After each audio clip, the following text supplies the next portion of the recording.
अस्सलाम वालेकुम रहमतुल्लाहि वबरकातुह। नाजरीन, जैसा कि आपने पिछली वीडियो में देखा कि हमने आपके सामने कुरान के सिलसिले में उसके नुकात और उसके रमूज़ व असरार के सिलसिले में एक बहुत ही अहम मौजू के तहत एक आयत करीमा के हवाले से बात की थी, और उसी सिलसिले में कुरान के रमूज़ व असरार जानने के ताल्लुक़ से, और चूँकि कुरान ये ऐसी किताब है और अल्लाह का ऐसा कलाम है जिसके सामने दुनिया के बड़े बड़े फसीहुल लिसान और बड़े बड़े अदीब भी बिल्कुल पेचो खम खा के गिर पड़े, और इसके सामने किसी को सर उठाने की हिम्मत नहीं होती। और कुरान पूरा का पूरा ये बलागत और एजाज का मजमूआ है।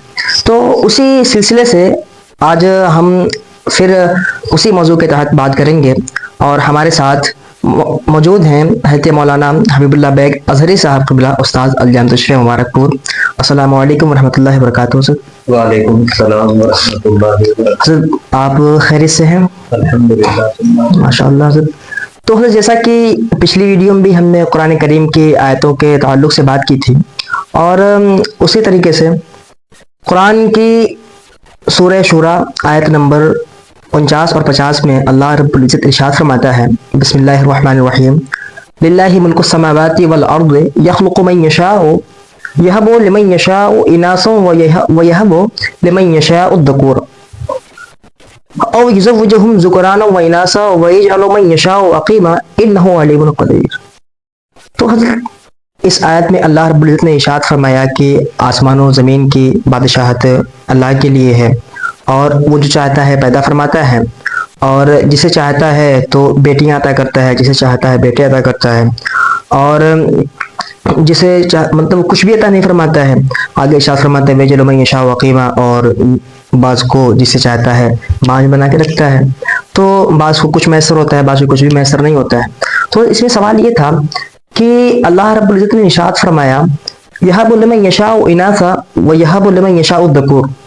तो इसमें सबसे पहली चीज तो ये कि इनासा औरतों को पहले जिक्र फरमाया, और अज़्ज़ुकूर यानी मर्दों को बाद में जिक्र फरमाया।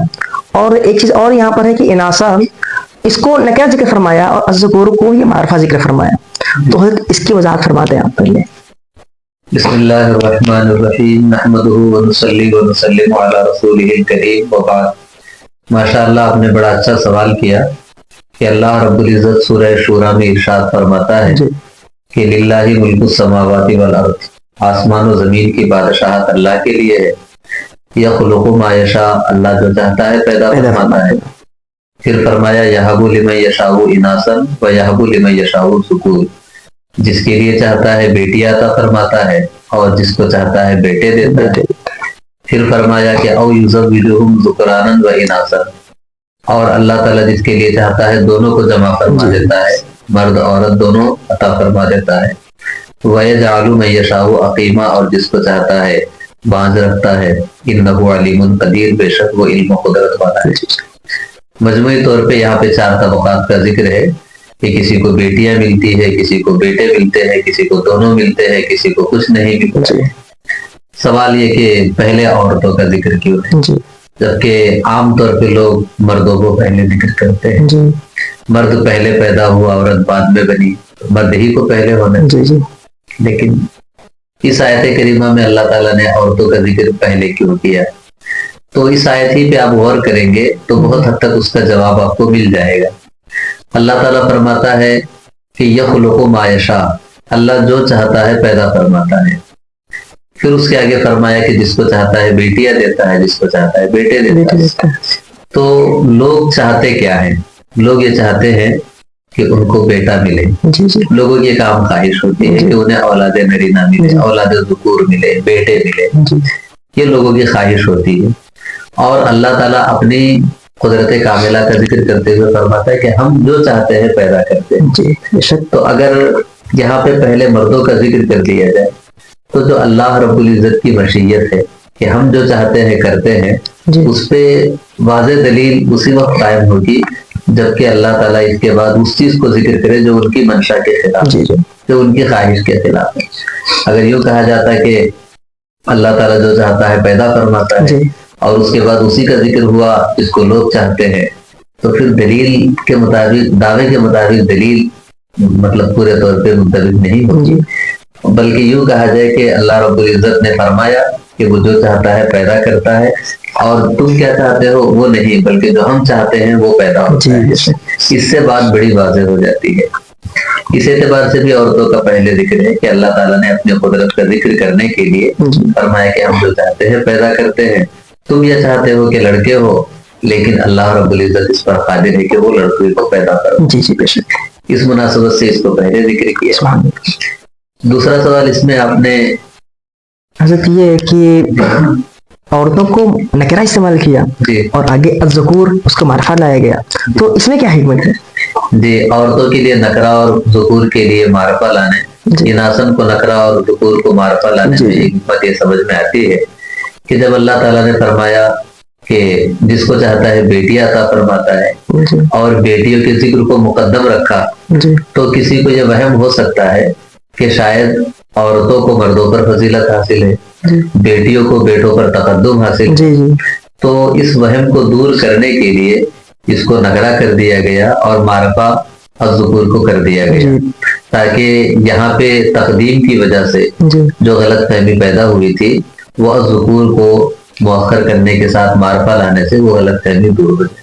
حضرت آپ نے اس کی حکمت عملی بیان فرمائی کہ آخر عورتوں کا ذکر پہلے کیوں ہوا، اور عورتوں کو نکرہ اور الذکور یعنی مردوں کا جو بیان ہوا تو الذکور کو معرفہ کیوں لایا گیا؟ تو حضرت اللہ رب العزت آگے آیت میں ارشاد فرماتا ہے کہ او یزوجہم ذکرانا و اناسا، تو یہاں پر تو معاملہ بالکل الٹا ہو گیا کہ مطلب مردوں کو یہاں پر پہلے ذکر فرما دیا اور عورتوں کے بعد ذکر فرمایا، اور یہاں پر دونوں کو نکرہ لایا گیا۔ تو ابھی پہلی والی آیت میں جو حکمت عملی ہے وہ یہاں پر ثابت نہیں آ رہی، تو یہاں پر معاملہ بالکل الٹ گیا۔ تو اس کی ذرا وضاحت فرمائیں کہ آخر ایسا پھر یہاں معاملہ کیوں ہو گیا؟ جی، میں نے جب پہلی آیت کی وضاحت کی تو اس میں بیان فرمایا کہ اللہ تعالیٰ نے پہلے یہ بیان فرمایا کہ اللہ جو چاہتا ہے پیدا فرماتا ہے، پھر اس کے بعد اس پہ دلیل کے طور پہ فرمایا کہ جس کو چاہتا ہے بیٹیاں دیتا ہے، یعنی جو دعویٰ ہوا تھا اس کے مطابق دلیل یہ تھی کہ اللہ تعالیٰ جس کو چاہتا ہے بیٹے عطا فرماتا ہے۔ تو جو پہلے کی بات تھی اس کے زیادہ مطابق یہی تھا کہ پہلے عورتوں کا ذکر کیا، اور جو بات کی آیت ہے اس میں ایسا کوئی داعیہ نہیں ہے، بلکہ مطلقاً اللہ تعالیٰ بیان فرماتا ہے کہ اللہ تعالیٰ کسی کو جس کو جو چاہتا ہے عطا فرماتا ہے۔ تو اب یہاں پہ کوئی ایسا سبب نہیں ہے کہ مؤنث کو پہلے کیا جائے، مذکر کو بعد میں کیا جائے، یا پھر ایک ذکور کو معرفہ لایا جائے، اناث کو نکرہ لایا جائے، ایسا یہاں پہ کوئی داعیہ اور سبب موجود نہیں۔ جبکہ پہلی آیت میں وہ سارے اسباب موجود تھے، تو وہاں پہ تقدیم و تاخیر بھی ہوئی، تعریف و تنکیر بھی، اور یہاں پہ معاملہ ایسا نہیں ہے۔ تو جو ترتیب طبعی ہونی چاہیے کہ مردوں کا ذکر پہلے ہو عورتوں کا بعد میں ہو، تو وہی ترتیب آ گئی۔ اور چونکہ بحیثیت اولاد سب برابر ہوتے ہیں، کسی کو معرفہ اور نکرہ کے ذریعے سے خاص و عام کرنے کی ضرورت نہیں ہے، تو اس اعتبار سے ذکران و اناث دونوں کو نکرہ لائے۔ تو یہ قرآن کریم کی وہ حکمت ہے جو جس پہ عام طور پہ توجہ نہیں جاتی، لیکن جب غور کرتے ہیں تو یہ باتیں ہمیں سمجھ میں آتی ہیں۔ ماشاءاللہ، بہت خوب، آپ نے اس کے لیے بڑی بہترین وضاحت فرمائی ہے۔ جیسا کہ پہلی آیت پڑھیں تو وضاحت سے پھر یہ لگا کہ مطلب معاملہ یہاں پر بالکل اس میں تضاد پایا جا رہا ہے، لیکن بظاہر یہ تضاد تھا، ایسا نہیں۔ پہلی والی آیت میں لوگوں کے ذہن سے اس وہم کو دور فرمایا گیا، پھر اس کے بعد فطرت کے جو تقاضے ہیں ان کے حساب سے دوسری آیت میں جو ہے اس کا ذکر فرمایا گیا، یعنی مردوں اور عورتوں کو مطلب جس حساب سے رہنا چاہیے، تو پہلے وہم کو دور فرمایا گیا، پھر اس کے بعد اس کا ذکر